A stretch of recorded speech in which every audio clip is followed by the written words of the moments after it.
নমস্কার বন্ধুরা, rear view mirror চ্যানেলে আপনাদের সবাইকে স্বাগত জানাই। আজ আমি আপনাদেরকে এগ ডাল ফ্রাই করে দেখাবো। এগ ডাল ফ্রাইয়ের জন্য মুসুর ডাল প্রয়োজন। আমি এখানে হাফ কাপ মুসুর ডাল নিয়েছি, ভালোভাবে জলে ধুয়ে 10 মিনিটের জন্য পরিষ্কার জলে ভিজিয়ে রেখে দিয়েছিলাম। তারপর 1 টিস্পুন লবণ আর হলুদ দিয়ে একটা সিটি দিয়ে নিয়েছিলাম প্রেসার কুকারে। আর সিটিটা দেওয়ার পর আমি সঙ্গে সঙ্গে স্টিমটা বার করে নিয়েছি। আর এখন আপনাদেরকে দেখাচ্ছি ডালটা কীরকম সেদ্ধ করতে হবে। দেখুন, ডালটা কিন্তু পুরোপুরি গলে যায়নি, একটু কিন্তু দানা দানা আছে।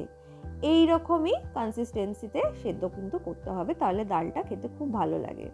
এবার আপনাদেরকে মেন রান্নায় নিয়ে যাই। কড়াই বসিয়ে দিয়েছিলাম ইন্ডাকশানে। এবার আমি 1 টেবিল চামচ সর্ষের তেল দিচ্ছি। এই রান্নাটা কিন্তু সর্ষের তেলেই করবেন। আমি এখানে ফোড়নে একটা শুকনো লঙ্কা ফাটিয়ে দিলাম আর 1 টিস্পুন সাদা জিরে দিয়ে দিলাম। ফোড়নটা হালকা নাড়াচাড়া করে নিয়েছি। এবার একটা বড় সাইজের পেঁয়াজ ডুমো ডুমো করে টুকরো করে রেখেছিলাম, সেটা আমি দিয়ে দিলাম। এই ডালটায় কিন্তু পেঁয়াজের পরিমাণটা একটু বেশি লাগে, তাই যখন এই ডালটা বানাবেন একটু বেশি পরিমাণে পেঁয়াজ দেবেন। পেঁয়াজটা লালচে বাদামি রং হয়ে গেছে ততক্ষণ পর্যন্ত ভেজে নিয়েছি। এবার এই পেঁয়াজের মধ্যে একটা কাঁচা লঙ্কা কুচি আমি দিয়ে দেব। এই ডালটা একটু ঝাল ঝাল খেতে হয়, অপূর্ব লাগে এই ডালটা খেতে। অবশ্যই কাঁচা লঙ্কারও ব্যবহার কিন্তু করবেন। কাঁচা লঙ্কাটা দেওয়ার পরেও আবারও খুব ভালোভাবে মিশিয়ে নেব পেঁয়াজের সাথে, ভাজা ভাজা করে নিয়ে। এবার 2টো ডিম আমি অন্যদিকে একটা বাটিতে লবণ আর হলুদ গুঁড়ো দিয়ে ফেটিয়ে রেখে দিয়েছিলাম, সেই ফেটানো ডিমটা আমি দিয়ে দিলাম। যেহেতু এগ ডাল ফ্রাই, তাই ডিমটা দিতেই হবে। আমি এখানে 2টো ডিমের ব্যবহার করেছি, আপনারা চাইলে কম বেশি করে নিতে পারেন। ডিমটা দেওয়ার পর ভালোভাবে কিন্তু এবার ডিমটা ভেজে নেব। ডিমের কাঁচা গন্ধটা চলে যাওয়া অবধি আর ডিমটা খুব ভালোভাবে যাতে ভাজা হয়ে যায় ততক্ষণ পর্যন্ত কিন্তু ডিমটা ক্রমাগত লো ফ্লেমে কিন্তু ভাজতে থাকবো। যেহেতু আমি বেশি তেল ব্যবহার করিনি, তাই যদি হাই ফ্লেমে আমি এই সময় ডিমটা ভাজি তাহলে কিন্তু তলায় কড়াইতে জ্বলে যেতে পারে। তাই একদম লো ফ্লেমে কিন্তু আমি ডিমটা ভেজে নিচ্ছি। আপনারা চাইলে তেল আরও বেশি অ্যাড করতে পারেন। ডিমটা বেশ ভালো কিন্তু দেখুন ভাজা ভাজা হয়ে গেছে, ডিমের কাঁচা যে গন্ধটা আছে সেটা চলে গেছে। এবারে সেদ্ধ করে রাখা যে ডালটা ছিল সেটা আমি দিয়ে দিলাম। ডালটা দেওয়ার পর ভালোভাবে কিন্তু এবার ডালটা নাড়তে থাকবো। এই সময়ও কিন্তু ফ্লেমটা একদম লোতে আছে। খুব ভালোভাবে ওপর নিচ করে আমি ডালটা মিশিয়ে নিচ্ছি।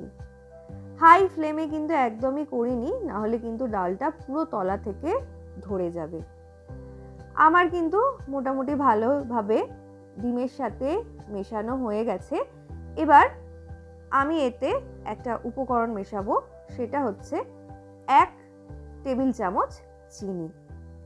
চিনি কিন্তু অবশ্যই দেবেন, তাহলে কিন্তু এই ডালটার স্বাদটা আরও দ্বিগুণ হয়ে যাবে। তবে আপনারা যারা চিনি খান না তারা নাও দিতে পারেন।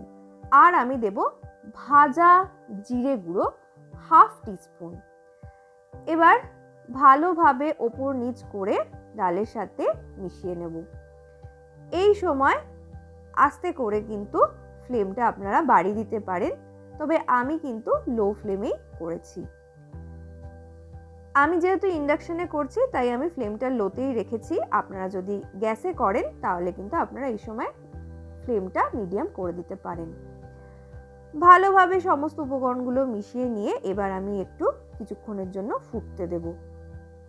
ডালটা ফুটে গেছে, আর কিন্তু কিছু আমার উপকরণ দেওয়ার নেই। আমার কিন্তু ডাল একদম তৈরি হয়ে গেছে। আমি ইন্ডাকশন বন্ধ করে রেখে দিয়েছি 2 মিনিটের জন্য। 2 মিনিট পর সার্ভ করে নিয়েছি, আর ওপর থেকে অল্প একটু ধনেপাতা ছড়িয়ে দিয়েছি। আপনারা যদি চান তাহলে ধনেপাতা নাও দিতে পারেন, এটা কিন্তু সম্পূর্ণ অপশনাল। কেমন লাগলো আমার আজকের রান্না আমাকে কিন্তু কমেন্ট করে জানাতে একদম ভুলবেন না। এই রান্নাটা কিন্তু ভাতের সাথে যতটা ভালো লাগে তার থেকেও বেশি ভালো লাগে রুটির সাথে। অবশ্যই এই রেসিপিটা বাড়িতে করবেন, খুব সহজে খুব চটপট একটা হেলদি আর টেস্টি ইজি রান্না করে নিতে পারবেন। প্লিজ আমার চ্যানেলটা সাবস্ক্রাইব করবেন। খুব ভালো থাকবেন, ধন্যবাদ।